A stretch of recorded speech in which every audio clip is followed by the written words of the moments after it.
Well, good morning everybody, and for those of you who don't know, my name's Mark and you're now in the Old Bone Workshop.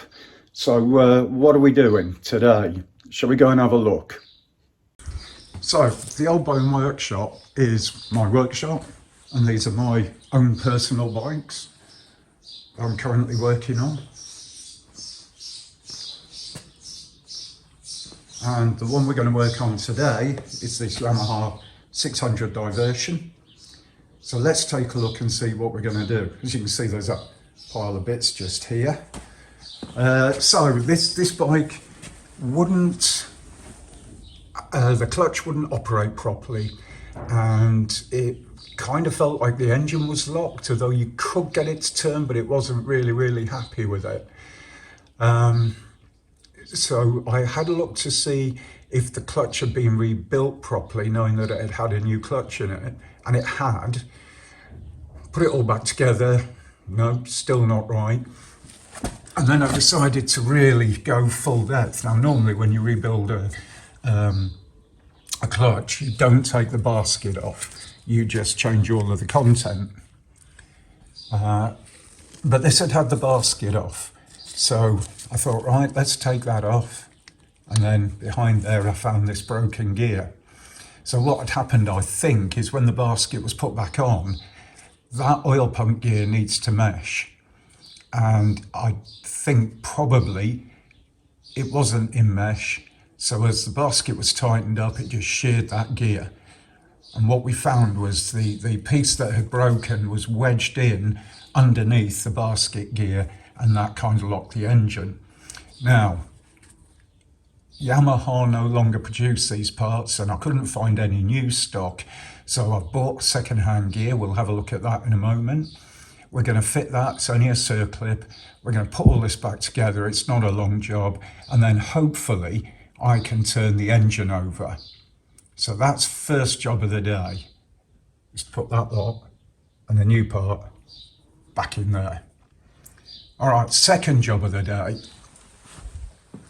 So last week I had the GPZ 750 running, but she was a little bit unhappy to say the least.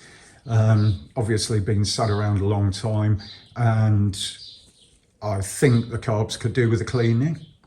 So we're going to have those carbs off, and we're going to go through the cleaning process, and for that I'm going to use an ultrasonic cleaner. So that'll be quite interesting to see how that goes. I've bought a brand new cleaner. The reason being because I lost the one I had, and then I found it again the same day I took delivery of the new one, which really pissed me off, but there you go. But this is a 30-litre cleaner, it's huge. But what it does mean is I can put all 4 carburetors into the cleaner together. So I don't have to undo any of the linkages and disturb anything. All I'm interested in doing is taking the tops off, getting the diaphragms out, taking the jets out, and cleaning the internal passages. So we'll try it, we'll see how it goes. Also last week I got my Honda XJ600 running, which I was really pleased with. Battery box is now welded onto the frame permanently, the battery's clamped in. The new shocker was installed. So what we did on this was the original shocker was totally shot. I put in a 600 Yamaha shocker temporarily, and the bike was too low. A friend of mine had this XR200 shocker, actually XR250 I think, little bit taller than the original, but I managed to cram it in, even if it does mean the reservoir's loose. I'll probably just strap that onto the frame, but that's in. Chains on, back wheels stayed up, batteries on. I need to paint the tank and find a decent seat cover. Rear mudguards on now. Front headlamp unit I managed to find and purchase, that's on. Really, the next thing for this bike, and it might be this weekend, it might not, is to start to sort out the wiring properly. I'm really pleased it did come with a complete wiring loom, or semi-complete, the loom's there. So I'd like to reinstate all the electrics, because when I can find a logbook for the bike, it'd be really nice to get that back on the road. Okay, so just whilst I'm here, I might as well cover the other bikes. So my Yamaha XJ600, that's pretty much complete now. I've done a lot of work on this, including fairing and just recommissioning it really. New clutch slave cylinder, new clutch and brake master cylinders, re-put the wiring back to standard bike because I was going to make a custom bike out of it. So I brought all the electrics back in. So where are we with this? Okay, so this is now going to a friend of mine who's going to sort out the carburetors on it, make sure it's all synced up, do the shims on it, and then this can go back on the road as a historic vehicle. It's come a long way and it's very, very close to being roadworthy again. Whoop, bumblebee. I seem to get trapped in here. We'll try and salvage that at some point today. Right, back onto bikes. So this is an XS1100 hardtail chop. Hasn't been run for a very long time. The last job I did on this was to fabricate the box you see under the seat there. So that's going to house all the electrics. We had to make quite a snazzy fabrication because the prop shaft needs to go through it. So, and that was MIG welded stainless steel. Thank you very much to my ex-employer who gave me some scrap stainless. The seat was bought from Copdock, fits very nicely. Tank's new to me. And as you can see, the bike is actually coming on. So next thing for this bike, although I'm in no rush with this girl at all, I bought it as a long-term project, is to do things like finish off the front brakes, get the wiring sorted out, get the thing fired up, probably need the carbs cleaning, yada yada, as always happens, and then on to doing a complete wiring loom for this bike, which I'm really looking forward to. It's going to be a gas. As you can see, there's no air filter box in there. Instead, part and parcel of the FJ, bringing it back into normality, is I sourced an original airbox. Mine unfortunately was all bent and damaged, so I took it out and I put pod filters on, proper K&M pod filters. So I've returned that back to original, and the K&M pod filters that came off the FJ will go onto the XS, because one of the mods on the XS 1100 is to fit FJ 1200 carburetors, which are the same size. So those filters will fit directly on. I'm in a good place with that. Yeah, so the FJ, for those of you who don't know, the FJ 1100 was the next natural progression from the XS 1100. And the XS 1100 was Yamaha's first big four-cylinder engine, and they did a smashing job of it. This is a barnstormer. But obviously, because it's got the shaft drive on, it was more designed to be a big, heavy Autobahn bruiser touring bike. Little bit more refinement on the FJ, chain drive, still both of them 5-speed gearbox, and the FJ, when she's running properly, really, really nice bike. Anyway, that's enough introduction. You've seen the bikes, you've seen what we're doing. Oh, just one more thing I will show you. So here we have a Yamaha 125 that was kindly donated by a friend of mine before he left the country. That's got to be put back together. That's now mine. I'm just getting the logbook sorted out this week. The other thing I've got here is this silver frame is a VF 750. Those boxes there are VF 750, and there's all the tank and plastics up there and everything. We should have a complete bike, but like most things, complete isn't always actually complete. Oh, don't know if you can see that. Birdie, out the door. So the other thing is, this is a barn. We're in a farm, as you can see, proper old-fashioned barn. We do get a variety of wildlife that nests in here. You know, we've got like a gap in the door at the top there. So yeah, you're going to see birds and bats and all sorts of weird stuff. So this is a VF750 engine. What we did very recently with this is this engine was seized. It had the inlets where the carburetors would sit blocked with some tissue or cloth, and this cover was off, and then it had been put into a garage. And of course what happens, tissue isn't waterproof, condensation gets in, water gets in, and then we had some rusting of the valves. Some were open, some were closed. We've had to sort of sort all that out, free the engine off. This cover was off, so we could get onto the engine with a big spanner that I made and free all that up. Yeah, but the engine's free now and it's looking good. Quick look there, diversion fairing that I'm in the middle of just tidying up with a bit of paint. I don't want it perfect. You know, it's like a 20-year-old bike, but we are tidying it up. It's my broom. So I'm going to put you down. We'll go to the diversion. I'm going to drink my coffee and then we'll start getting that put back together. Right, so what have I got here? Speedo cable. Diversion, that's what I bought that for.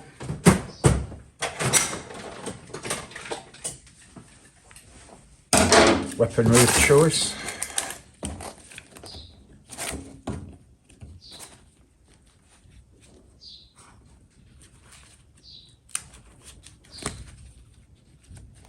So if in doubt, just cut the shit out of it.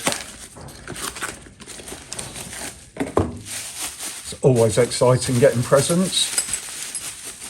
Oh, look at that. So there's the diversion oil pump and gear that we need. And this is from MWR Breakers. Thank you very much, guys. Unit 8F, Hepworth Business Park, somewhere in Wales. Really appreciate it. Nicely wrapped and a clean, good looking product. Superb. Right, what have we got in here?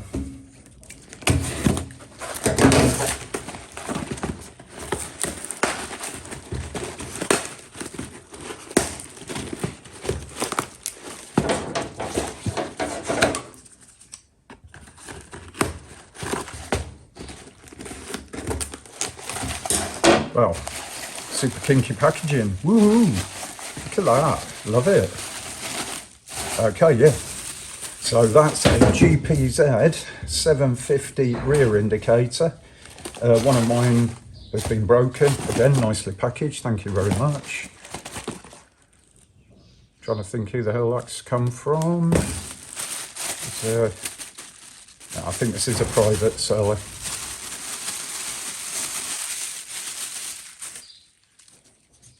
Yeah, and it's got these rubber bits. Now, I didn't get one of those, and I'm going to need to make one, so we'll be looking at that. Anyway, that's the opening up. Time to drink my coffee and then crack on. Okay, so first thing I'm going to do is get this clip off.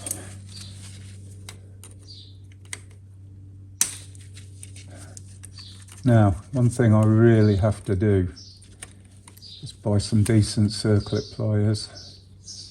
Because mine are pretty crappy and they're giving me a load of grief. I might have to modify this slightly. Come on, come on. Ah, right, time to go and beat the shit out of circlip pliers. So what happened is the pin had become bent, and it had bent inwards. So as you're trying to open up the circlip's just going to ride off. So I've turned the pin round and it looks slightly better. Let's see if I can get the chuffing thing undone now. Yeah, you see, the pin's quite happy to be anchored on these. Right, that's that one. Now, I'm only going to use the gear.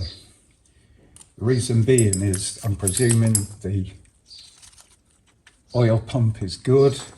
I don't want to start dicking around changing things I don't need to, because there's bound to be a very fragile and fine paper gasket. Let's see if I can get this back on. Yes, I can. It's all very, yeah, all very muchness. Right. So let's put those bits out of the way. So this is how it's meant to go from here. This is the clutch basket. You've got this gear that drives off the starter motor, and this gear is meant to mesh in with the oil pump, and that goes onto there. Now I'm doing this real gentle. I've got my hand in, that's meshed with the starter. That feels like that's meshed with the oil pump.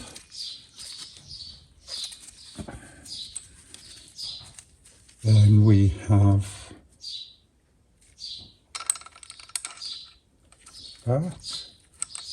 I wouldn't say that goes on yet. Okay. Next thing, stop being a knob, Mark. You obviously didn't lay this out as well as you thought you had. And what you really need to do is get the manual and look at which parts go where. Okay, so by the looks of things, this bit goes on next.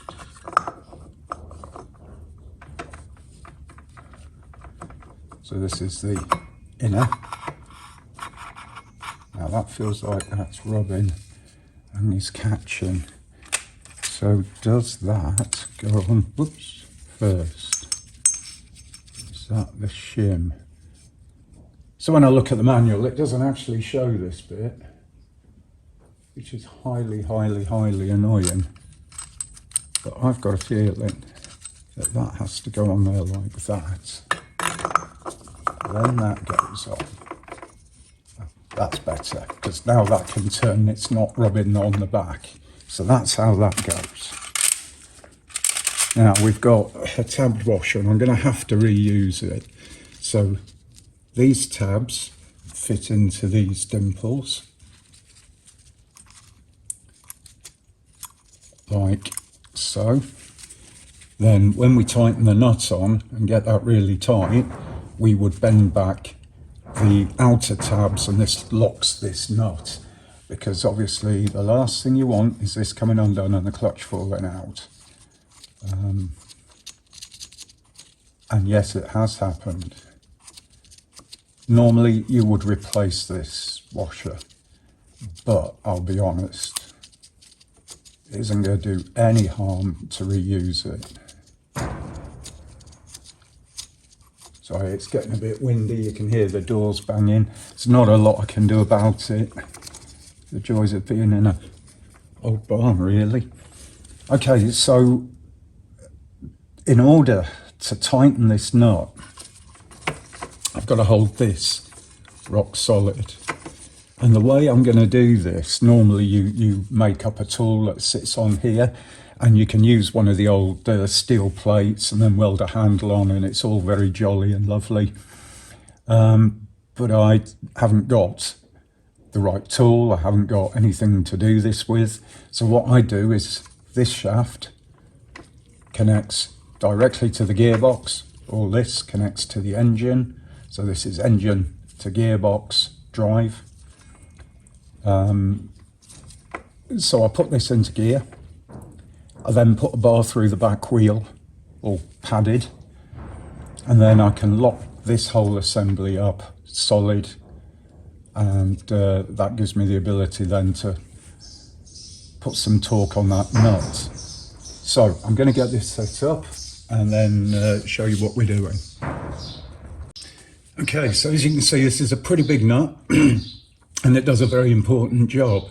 So when we're putting this back on, we do the job properly.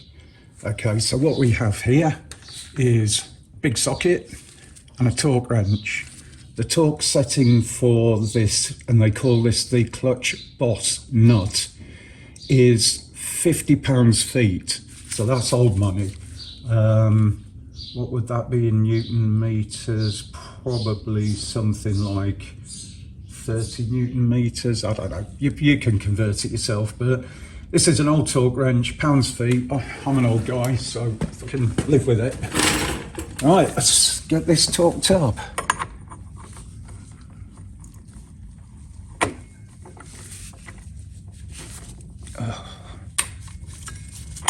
There's always one, isn't there?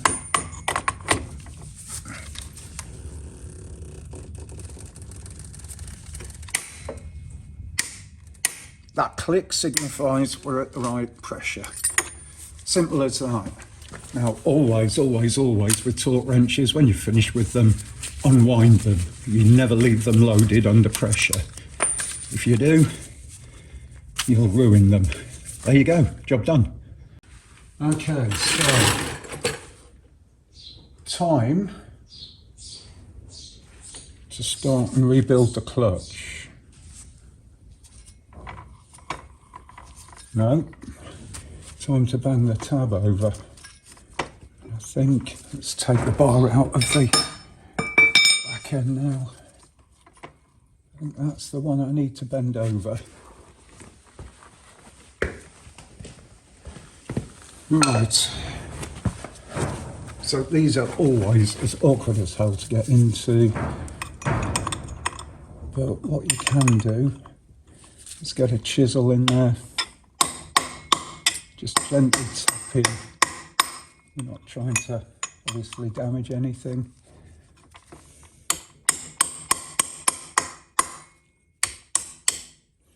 That's starting to go.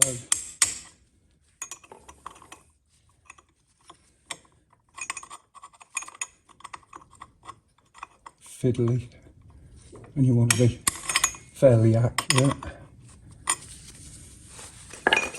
I'm going to use a strike-through screwdriver. What a strike-through screwdriver is that this metal shaft is connected to the head. So when I'm banging it, I'm not knocking a plastic handle onto a shaft. This is solid all the way through. And these are designed to do exactly this kind of work. Wish I'd left the back wheel locked.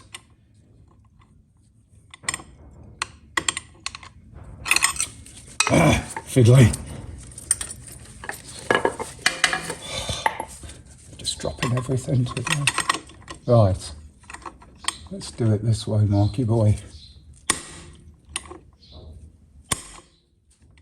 Okay, this is all a bit chewed up and nasty, but basically that is on that nut, holding that solid.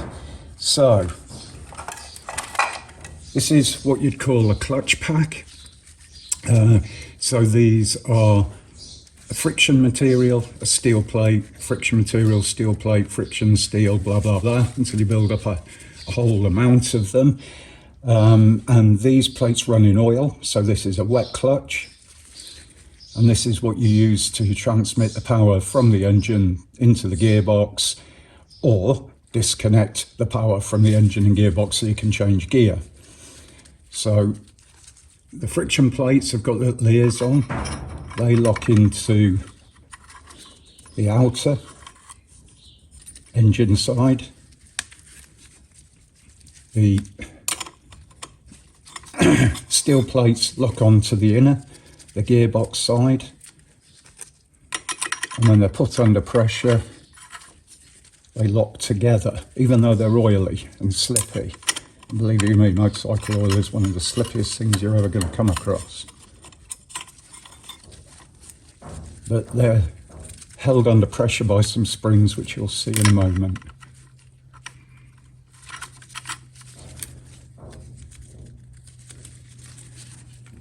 Well, I've just started really using these orange gloves, and I hate gloves, right, for two real reasons. Number one is they rip so bloody easy, and then you just end up with like tatty bits hanging off your fingers.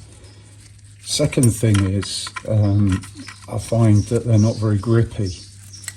Now these orange gloves are a little bit thicker, but they fit really well for me. I've got big hands, and it's hard to get these apart. The oil makes them stick, and yeah, they're doing all right. I'm trying to be a bit more sensible and look after my skin a little bit more.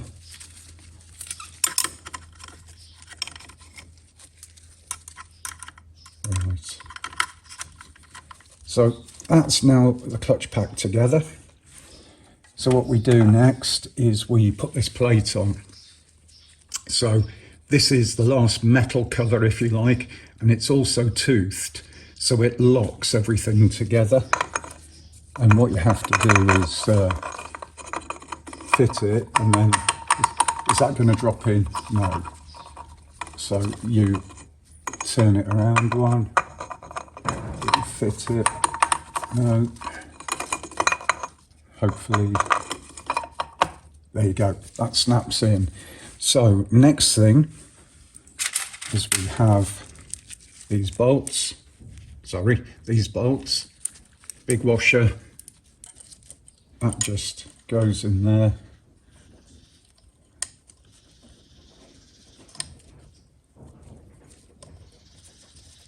Just get a few threads on. The spring isn't massively powerful on these bikes, so I can put them in by hand.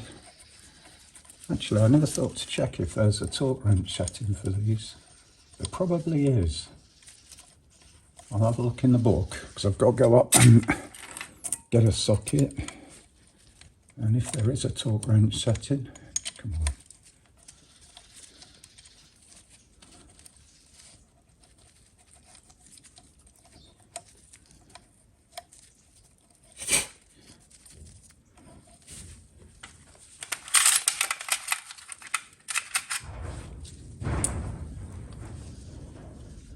That one.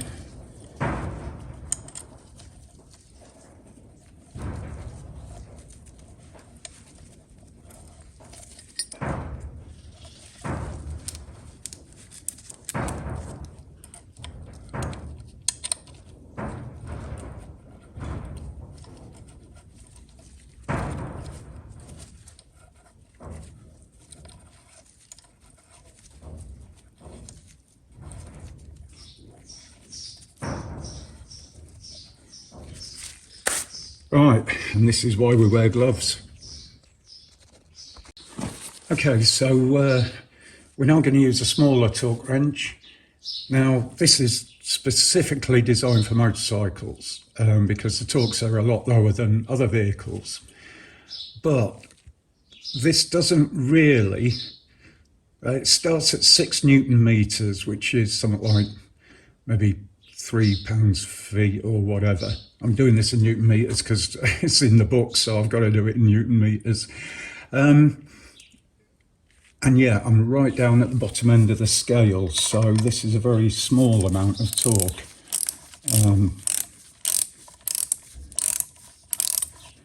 This is going to take forever.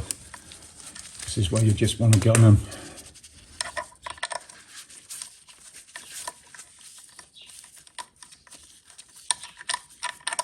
And of course, everything's super slippy.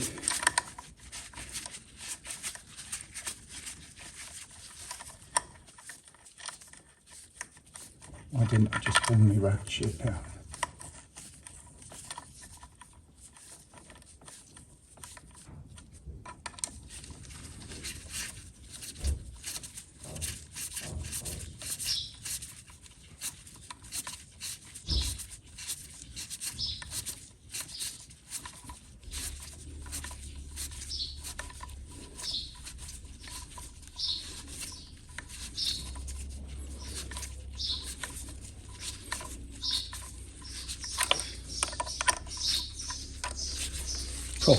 takes it out on your hands, that does.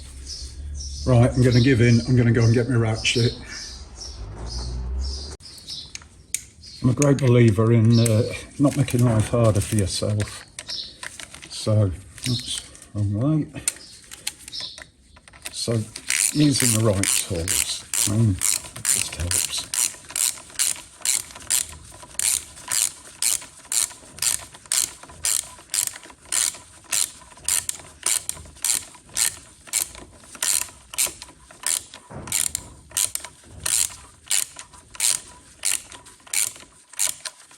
And normally you do these up in a certain pattern, so you might sort of work your way around in a weird star configuration or something like.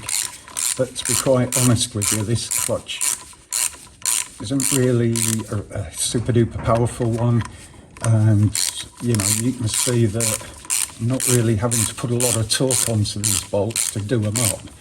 So I don't feel that by doing it in a circular motion I'm going to cause any damage or pull it in, you know, at an odd angle or anything. Probably wouldn't do this on a clutch of a superbike or something like that, where the springs would be a lot stronger.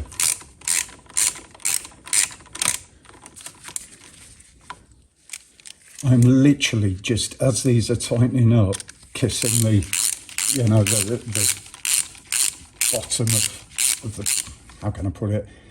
I'm just literally nipping them, right? I'm not putting any pressure as such on with the ratchet. The reason being is that 8 Newton meters is like nothing.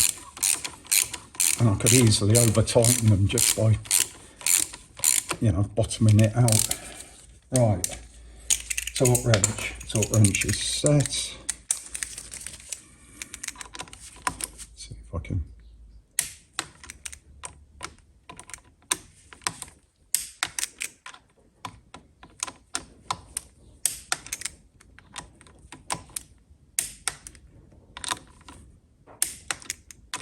Let's go around again. Yep. Yep. Yep. Yep. Perfect. Right. Everything's in. Let's drop the pressure off me torque wrench.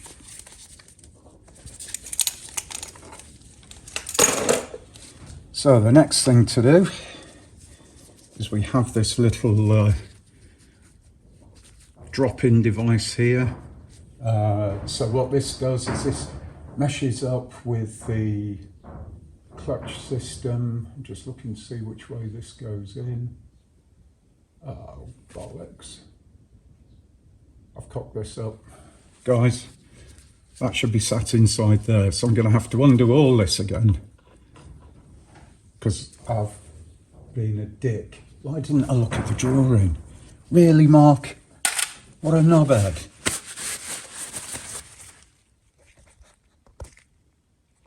Right, I thought I'd spare you the agony of watching me sort out my stupidity, so that's where that sits. Now, I hope you can see there's some like teeth in that little push rod, and when you pull in the clutch, what happens is there's a cam system that engages with those teeth and that pushes that pack in, I believe. Am I right? Pushes in? Yeah, pushes in. So here is our cover. I'll make sure the gasket's going to sit properly. And I need to just pull that out, get that in the right position.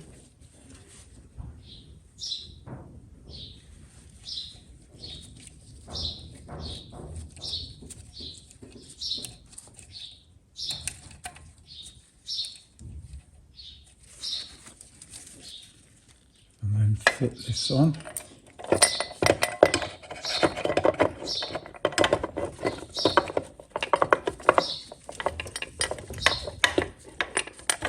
The brakes just getting in the way there. That's got it.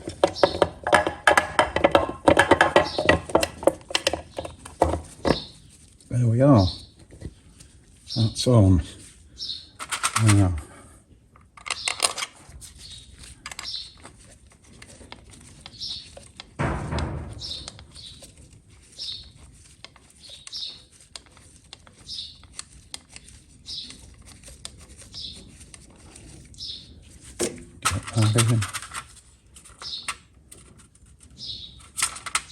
so the original bolts have been replaced in this engine with a kit, and for some reason, okay, this kit comes with a washer where the original bolts would have had a flare head on them, unless you absolutely need to because the original ones are shot. I would not recommend buying cheap bolt kits because they're never the right thing, and that means you're always having to compromise, and compromise is not a good thing if you don't need to do it. Why do you want it? You know, things should be the way they are. That's how they're designed, and Yamaha know a hell of a lot more about this stuff than, you know, Fred Blogs on the road who, yeah, I'm going to replace this. So don't be a dick. Do the job properly. Now, before we go any further, I'm going to leave that one out. That goes onto there. So I want to make sure that this clutch arm is in the right place. And as I say, because someone else has already had this apart, it might be a little bit of trial and error. Right, get an Allen key, get this bolted up and see how it operates. Okay, so we're just going round with the torque wrench, getting all of these cover bolts torqued up. The nice thing is with using a torque wrench, I mean, you know, you can gauge this stuff by hand. I did for years, but especially on these bigger covers, when you use a torque wrench, you know, all those bolts are done up to the same tightness. They're putting the same pressure on everything, you know, gasket wise, and you're not going to get any leaks. No matter how good you think you are, you can always make mistakes. Torque wrench just kind of takes the mistake out of it all. Just makes it all a bit more legitimate. And you feel safer when you're riding down the road knowing that you've done everything just the way you should, which goes a long way in my view. So, next thing we're going to check out is this clutch cable. Now, when I put this together, I don't think I had this in the right place. I think it's too far forward. And as you can see, this little tab would normally sit in that cutout. And at the moment, it's way further forward and there's not a lot of angle on here. So there's only a little bit of operation left. Now, if I remember rightly, because I'm sure I did this the first time when I was checking this out, what you do, I've already left it loose in anticipation, is you can take that out. There's a hair on there. Then you can lift this out of mesh, but it isn't easy. Come on. And then you can reset that wherever your little heart desires. Then I think it should go there. Now that's a bit more spring tension and that's pulling that back. But if you look, that is in a far better place. We're at 90 degrees, so we've got some pull on. Now I could maybe even take that further, take it another tooth round, but I think that would be too far then. I think we're about right there. Okay, that feels like it's in the right position. So I'm going to get that locked in. I'm sure there's a torque wrench setting for this, but it's got a copper washer on. I'm going to trust my own instincts. Ratchet.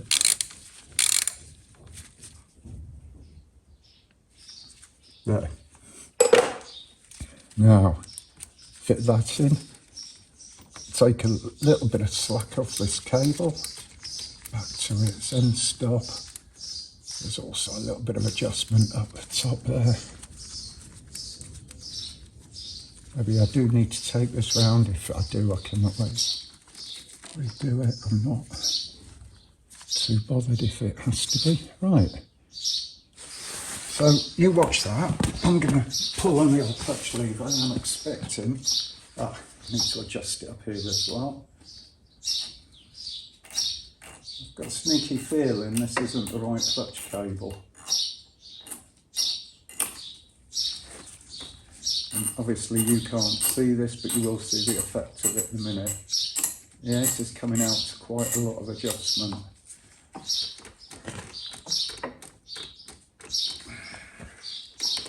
I'm going to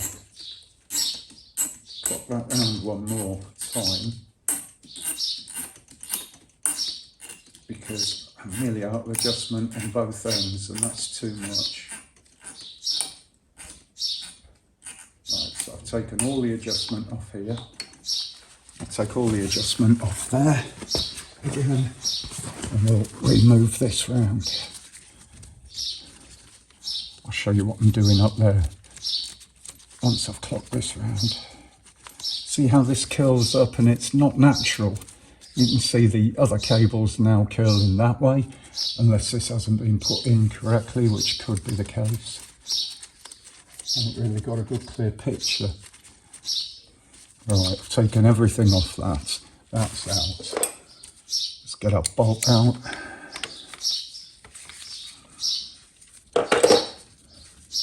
As I say, I'm not 100%. I'm sure there's diversion people out there who'll be saying, "Oh, it's all crap." Right. So I've got this spring.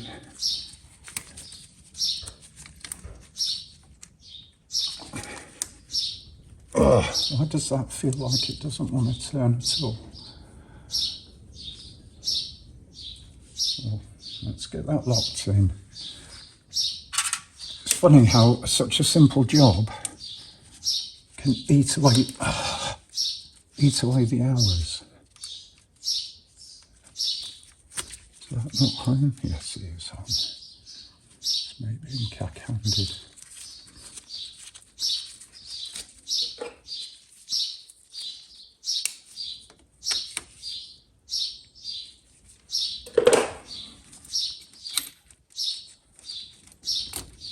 So I should be able to pop that out and I can't. Right, I need a spanner on there to turn that round.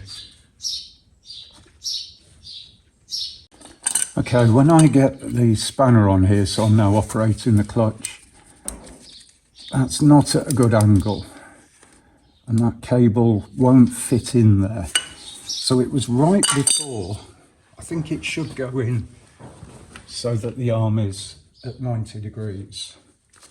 So my guess is that because I'm having to adjust the cable all the way out on both ends, and because we've got that horrible kink in the middle, that this isn't the right cable. So I'm going to make the clutch arm right, and we'll worry about the cable later. Let's just get that spring in place.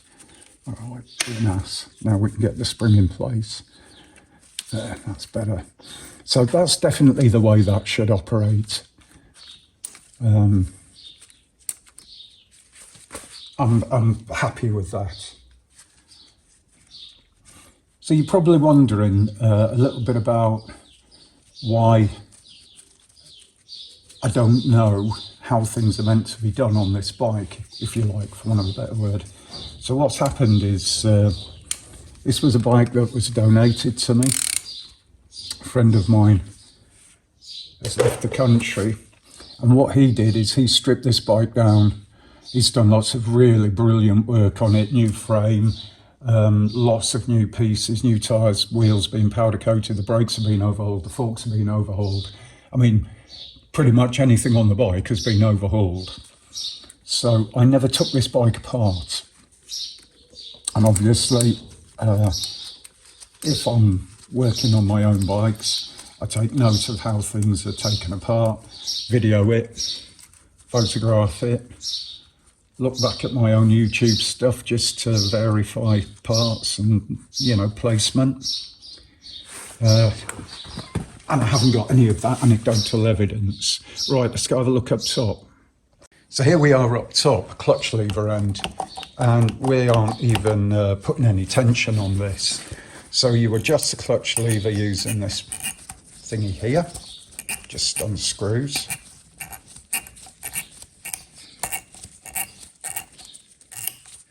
This little metal thing locks it up, kinda. That groove sits into that and stops it turning, unless you want it to. It's not going to vibrate loose. So we're just about taking off all the slack. If I go much further, this is just going to unscrew totally. So we've still got a little bit of slack there, which I can live with. Oh, that clutch feels nice now. Right, so we're going to do a little experiment. I think if I sit you here and dial you out a bit. So at the moment, the bike is in gear. You can tell that because I can't move the back wheel. If I pull in the clutch, I should be able to turn the back wheel. I can't. So it doesn't look as if that clutch is operating enough. And this is what we had before, funnily enough. Right, I've got that maximum.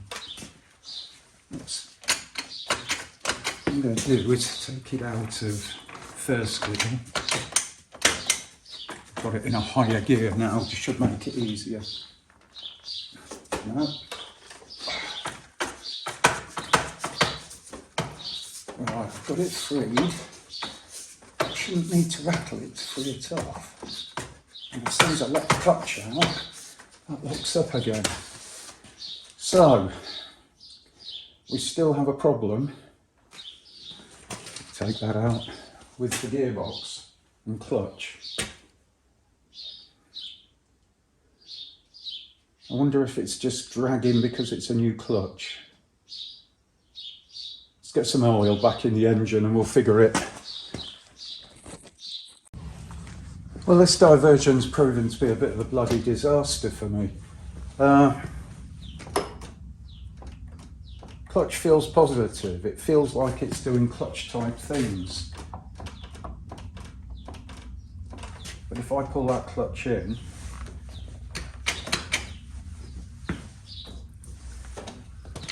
stick that bike in gear,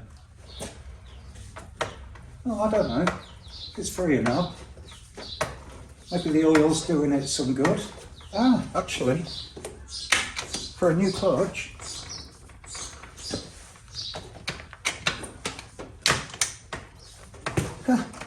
let go of the clutch, pull it in, locked.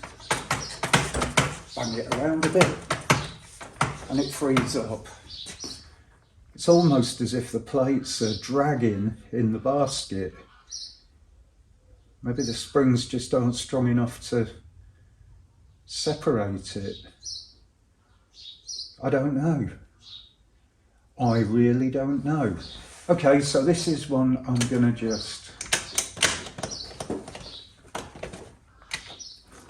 hang up on a bit. Gonna do no more. The other weird thing with this bike, I turn the ignition key, ouch, somewhat sharp there. I pull in the clutch. Solenoid's just clicking. It's a well-charged battery. So it's almost like it doesn't want to start either. Very strange. See what you think. Give me some comments, people. Help me out with this one. I'm not normally stumped, but I am today. Let's move on.